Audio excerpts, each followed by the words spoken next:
Hey, what's up, everyone? You are listening or watching the My Comic Book Journey podcast. And today we will talk about the manga We Were There by Obata Yuki for Shojou Beat Manga. So this one was released back, actually, I don't know. Maybe it was around 2008 or so.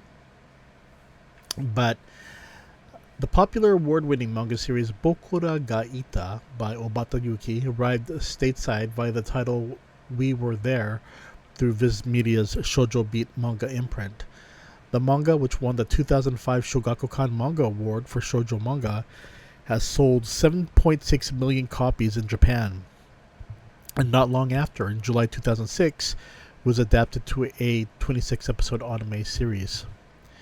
With a popular storyline, not only is it great to finally have the manga series in the US, but due to its popularity, it's great to know that the manga, which was first serialized in Bitsukomi back in October 2002, is still ongoing in Japan to this day.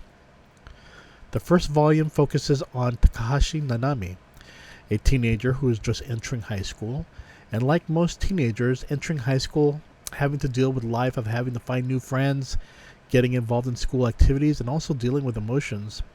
In this case, her crush on the most popular student in school, Yano Motoharu. Nanami, or Nana-chan, is not really head smart, and if anything, she tends to have so many things going through her mind and somewhat lacking confidence in her own emotions to express herself. But her interest in the most popular guy in school has suddenly caught her off guard.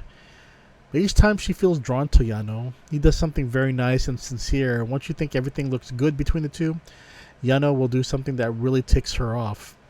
So, to say the least, throughout the first volume, it's about Nanami, or Nana-chan, wanting to get closer to Yano, but wondering how she should deal with the emotions that she's currently feeling.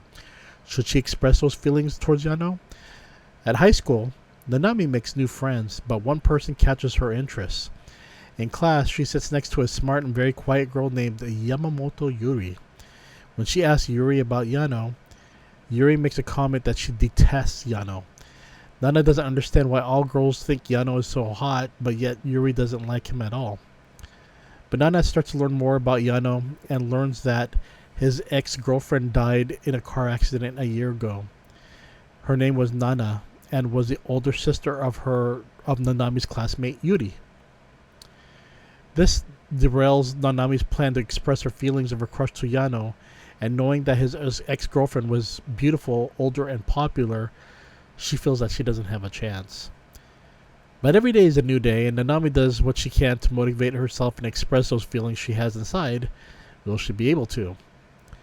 So when it comes to shoujo manga, maybe a storyline such as Hanayori no Dango or Karikano, there are plenty of manga series that revolve around a high school love.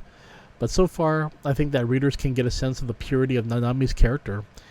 And those are genuine feelings that not just girls share, but also boys who enter new high school and has a crush on someone. There is no ulterior motive. There is no villain. This is pretty much a drama-like series, slice of life that focuses on emotions that anyone can possibly relate to when they were younger or are currently that age and going through it right now. So overall, the first volume features a pure and humorous storyline. Nanami is just a pleasant character, while Yano is your typical cool guy character who likes to play with Nanami's emotions. And the interaction between the two is quite interesting. At times, you feel like Yano is a jerk. You'll see him coming through for her, and overall, you just want to see how the two interact with each other. If there is chemistry, and wonder if the two will ever get along. So that's just the first volume. Everything is about introductions in this first volume of the manga. Obata's artwork is simple and clean. She puts a lot of emphasis on the eyes and the emotions of the character. Obata effectively uses quite large panels effectively in getting a person's emotion across. But overall, the artwork and storytelling is naturally blending quite well with each other. Overall, We Were There is an enjoyable, fun shoujo manga, and I found Volume 1 pretty much captures the emotions of teenage angst, but the happiness and sadness that goes along with the emotions that Nanami has throughout each chapter. with We Were There, these are realistic emotions that any person can feel for a person. And I like how Nanami says one thing, but in her mind, she constantly thinks if what she did was the right thing or not.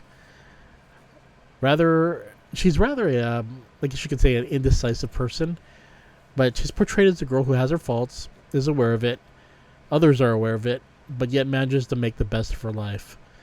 All in all, the first volume was enjoyable to read.